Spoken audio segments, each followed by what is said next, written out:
रोजगार कैसे मिलेगा? 5,000 वैकेंसी निकाले असिस्टेंट लोको पायलट का और टेक्नीशियन का, जो कि निकलता था 30,000, 25,000, 19,000। जाइएगा डेटा देखिएगा।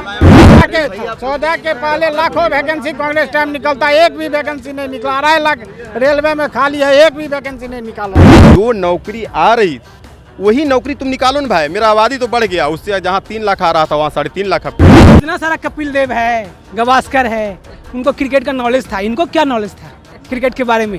डायरेक्ट बीसीसीआई के अध्यक्ष बन गए। 3 लाख वैकेंसी आ रही थी, वहाँ 3.5 लाख होना चाहिए। आज की डेट में बीजेपी की सरकार 10 साल हो गई है, 30 यानी 35 लाख वैकेंसी होना चाहिए। तो अभी 7 लाख वैकेंसी आई है, बताइए 7 लाख में क्या करें? नमस्कार, आप देख रहे हैं NBC 24 और मैं हूं आप सभी के साथ ब्रह्मचारी आशीष। चुनावी मौसम है, 3 चरण के मतदान हो चुके हैं, कुल 7 चरणों में मतदान होना है। ऐसे में जनता से बातचीत करेंगे। मौजूद है पटना जंक्शन पर कि अब की बार उनका मुद्दा क्या है, किस मुद्दे पर अब की बार वो लोग वोट डालने जा रहे हैं। तो आइए हम लोगों से बातचीत करते हैं। क्या नाम है भैया? मेरा नाम पप्पू कुमार है और हम एक स्टूडेंट हैं, ठीक है। बिहार में कोई फैक्ट्री नहीं है। बिहार में हर बच्चा देखिएगा IAS, IPS, यही सब रोजगार है। कहीं चले जाइए, रेलवे जोन 4-5 जितना रेलवे जोन है, हर जगह आपको बिहार का लड़का मिलेगा, ठीक है। 17 को जोन है, हर जगह बिहार का लड़का मिलेगा। क्यों? क्योंकि बिहार के जितने भी युवा है सबको सरकारी नौकरी, ये सब चीज़ चाहिए। 19 नवरत्न कंपनी था। बिहार में जितने युवा हैं सबको सरकारी नौकरी मिल सकता है? सबको नहीं मिल सकता है, ये बात सही बोले, लेकिन ऐसा भी नहीं है कि कैसे मिलेगा रोजगार, कैसे मिलेगा? 5,000 वैकेंसी निकाले असिस्टेंट लोको पायलट का और टेक्नीशियन का, जो कि निकलता था 30,000, 25,000, 19,000। जाइएगा डेटा देखिएगा। फौज का हर साल वैकेंसी निकलता था, नवरत्न कंपनी से निकलता था, ठीक है। और रेलवे सबसे बड़ा नियोक्ता है रोजगार देने के लिए, कहीं से भी देख लीजिए, पता कर लीजिएगा, ठीक है। यहाँ पे महंगाई भी उसी तरह से बढ़ गया। 400 का सिलेंडर था, 10 साल में किस रेशियो से बढ़ाए मोदी जी कि बढ़ गया? आप अमित शाह का बेटा के देख लीजिए, दूसरे को बोलते हैं कि MBA कीजिए, पकौड़े तलिए, वो अपने बच्चा से क्यों नहीं पकौड़े तलवाते हैं? तलवाने चाहिए था ना। BCCI के अध्यक्ष बन गए। चलिए और सुनिए, इतना सारा कपिल देव है, गवास्कर है, उनको क्रिकेट का नॉलेज था, इनको क्या नॉलेज था क्रिकेट के बारे में? डायरेक्ट BCCI के अध्यक्ष बन गए। क्योंकि अमित शाह के बेटा थे इसलिए बने। हम लोग नहीं बनेंगे, आप लोग नहीं बनेंगे। क्रिकेट से रिलेटेड थे, क्रिकेट से रिलेटेड पर्सन को ही उसमें इन्वॉल्व करना चाहिए। कांग्रेस के राज में शरद पवार भी बने थे, 3 बार अध्यक्ष रहे थे। हाँ। वो सुनिए ना, कांग्रेस के समय बने थे वो बात ठीक है, लेकिन एक चीज़ और जानिए, राजीव शुक्ला जी हैं, अभी भी हैं, कांग्रेस के समय भी थे, अभी भी हैं। नहीं थे राजीव शुक्ला जी? पता कीजिएगा। अरे कांग्रेस के समय में भी राजीव शुक्ला थे और अभी भी हैं। क्या नाम है भैया आपका? हमारा नाम हुआ सुशील कुमार। तो और 24 के चुनाव में मुद्दा क्या होगा आपकी बार वोट डालने जाएंगे? जो हवा है वही होगा, उसको कोई दबा नहीं सकता। क्या हवा? लहर क्या जी क्या हो सकता है, आप जान रहे हैं। बिहार में बस वही होगा, ठीक है। नहीं मतलब इशारों में बात कर, नाम ही ले दीजिए। बोल तो दिए, बस कमल के अलावा कौन रहेगा? और हाँ, और कौन है? कौन? आप बोल रहे हैं कि तैयारी करने का, तैयारी आप कीजिए ना भैया। ना स्पेक्ट्रम पढ़ के देते हैं। कुछ नहीं जानते थे, मोदी जी कुछ नहीं जानते थे, खाली चाय बेचते थे। पप्पू जी जानते थे पूरा भाषण देना, पप्पू जी पूरा जानते थे। क्या मतलब है? क्या कीजिए, बोलने पब्लिक है। क्या नाम है भैया? ओम प्रकाश गुप्ता। तो ओम प्रकाश जी, 24 के चुनाव में जब वोट डालने जाएंगे तो मुद्दा क्या कुछ होगा? मुद्दा बेरोजगारी में बहुत बड़ा मुद्दा है। हाँ, बेरोजगारी सबसे। अब 14 के पहले लाखों वैकेंसी कांग्रेस टाइम निकलता, एक भी वैकेंसी नहीं निकला। 2.5 लाख रेलवे में खाली है, एक भी वैकेंसी नहीं निकाल रहा है। इससे बड़ा मुद्दा कुछ नहीं है। 15 लाख भी आ गया इन लोग के अकाउंट में। इससे बड़ा मुद्दा है ही नहीं। बेरोजगारी और महंगाई छोड़ के कोई मुद्दा नहीं है हम लोगों के साथ। चलिए, बेरोजगारी मुद्दा इनका, आपका क्या कुछ मुद्दा है? मेरा मुद्दा है, देखिए सबसे पहले पब्लिक के 3 चीज़ चाहिए।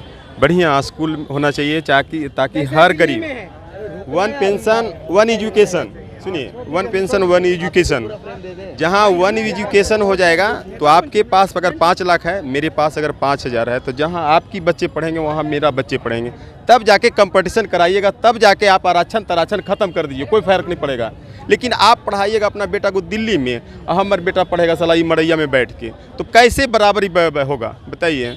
आप बढ़िया से बोलने चालने के लिए सिखाइएगा, मेरा बेटा गांव में पढ़ेगा, बोलने चालने के लिए अभी नहीं करेगा। आप कहिएगा जी और कहेगा हो, तो अंतर हो जाएगा। इसलिए वन एजुकेशन होना चाहिए, ठीक है, पहला।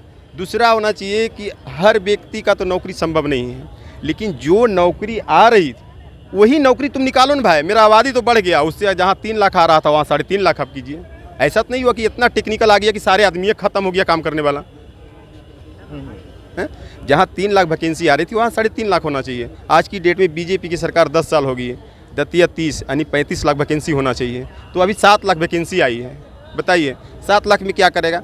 आपके पास तो 50 लाख है, तो आप अपना बेटा को अथी जहाँ तहाँ रेस्टोरेंट वगैरह खुला दीजिए। मेरे पास 50 लाख नहीं है, मेरे पास 5 लाख रुपया, हम कहाँ से रेस्टोरेंट खुलवाएंगे? आप पूंजीपति हैं, तो आप हमको कह रहे हैं कि पढ़ लिख के पकौड़ा तोलिए, और आप अपना बेटा को विदेश में पढ़ा रहे हैं। जितना विधायक है पूछिए तो अपना बेटा को कहाँ पढ़ा रहा है, जितना IAS IPS है उनको पूछिए तो अपना बेटा को कहाँ पढ़ा रहा है। हमको तो आशा है एक चपरासी और ग्रुप CA के नौकरी तक नहीं जी, उससे बड़ा तो क्षमता हमारे पास नहीं है। चलिए, क्या नाम है भैया आपका? इसराइल। तो इजराइल जी, क्या मुद्दा होगा आपकी बार जब वोट डालने जाएंगे? तो मुद्दा यही रहेगा, विकास। विकास जी, विकास कौन कर रहा है 10 साल? विकास? मोदी जी तो 10 साल में फेल है विकास के मामला में, क्योंकि वो अपने आरा में, हमारा घर पड़ेगा आरा में, तो वहाँ पर बोले थे कि साल में 2 करोड़ नौकरी देंगे। साल में 2 करोड़ किसी को नौकरी मिला है तो बताइए, आपको भी ज़्यादा मालूम है। अच्छा, मोदी जी कहते हैं कि एयरपोर्ट बन रहा है, स्कूल बन रहा है, रोड बन रहा है, इन सब में भी रोजगार मिलता है, क्या कुछ कहेंगे इसमें? अच्छा, ये हमारे कहने का मतलब है कि जो लोग गरीब हैं वो आए दिन गरीब होते जा रहे हैं, और जो पढ़े पैसे वाले हैं वो आए दिन जो है अमीर होते जा रहे हैं। 1 मिनट सब पे हम जवाब देंगे, ठीक है। गरीब आदमी जो है रोज़मर्रा के जिसका ज़िंदगी है, उससे जाकर समझिए कि कितना उसका दिक्कत हो रहा है, जे पा रहा है ना हमारा। तो मुद्दा तो ये है ना, ये तो आप तो हिंदू मुस्लिम का मुद्दा करते हो, मंदिर का और मस्जिद का, और हिंदुस्तान और पाकिस्तान का बात करो, एटमी का बात हो रहा है। अभी 2 दिन से चल रहा है, एटमी उसके पास है, एटमी उसको। अच्छा बताइए, ठेला चलाने वाले को उससे क्या मतलब एटमी से? उसको तो अपना 10 गो बच्चा का परिवार पालना है ना। आप बोलते हैं कि मुस्लिम खतरे में है, हिंदू खतरे में है, कौन खतरे में है? ये लोग हमाम के अंदर सब नंगे हैं, सिर्फ खतरे में जो है वो लोग है, क्योंकि हम बोलेंगे तो हमारा वोट बैंक खत्म हो जाएगा। चलिए, तो बोलेंगे तो वोट बैंक खत्म हो जाए। क्या नाम है भाई आपका? मेरा मृत्युंजय कुमार पांडे। तो मृत्युंजय जी युवा है, अब की बार वोट डालने जाएंगे, मुद्दा क्या होगा? हम तो कांग्रेस को वोट देंगे, क्योंकि बीजेपी कुछ अच्छा काम भी किया और कुछ बुरा भी काम किया। कुछ अच्छा भी किया, कुछ बुरा भी किया। बुरा ये है, बहुत सारे चीज़ जैसे गैस का कनेक्शन है, पैसा है, सब्सिडी वगैरह पहले आता था, बहुत सारा नहीं आता है। जनधन अकाउंट खुलवाइए और श्रम कार्ड खुलवाइए गरीबों का, लेकिन श्रम कार्ड में पैसा कहाँ आता है? बहुत सारे ऐसा चीज़ है। दिल्ली में देखिए, बिजली फ्री, पानी फ्री, बहुत कुछ का विकास है। महिलाओं लोग जहाँ सफ़र करते हैं बिल्कुल फ्री, टिकट नहीं लगता है। और हमारे बिहार में क्या है, हर एक चीज़ पे टैक्स, यही सारी बहुत सारी बातें। चलिए, तो सबसे बड़ा मुद्दा जो अब की बार कहीं ना कहीं युवाओं का है वो रोजगार का है, और प्रधानमंत्री मोदी को सब लोग घेर रहे हैं, जहां रोजगार को लेकर के लगातार जो नवरत्न कंपनियां थीं, और कहीं ना कहीं तमाम देश की बात करें तो अगर पेपर आते भी हैं तो लीक हो जाते हैं। इन समस्याओं से युवा वर्ग फिलहाल परेशान है। प्रधानमंत्री मोदी ने 2 करोड़ रोजगार का वादा किया था, वो भी अभी तक पूरा नहीं हुआ। तो ऐसे में अब की बार 4 जून को जब नतीजे आएंगे तो तय हो ही जाएगा कि कौन सा मुद्दा कितना बड़ा फैक्टर है। लेकिन हाँ, युवा वर्ग में अभी बेरोजगारी एक बहुत बड़ा फैक्टर है। ऐसे में प्रधानमंत्री मोदी को इसके ऊपर ध्यान देना बहुत ज़रूरी है। बाकी के अपडेट्स के लिए बने रहें NBC 24 पर। धन्यवाद।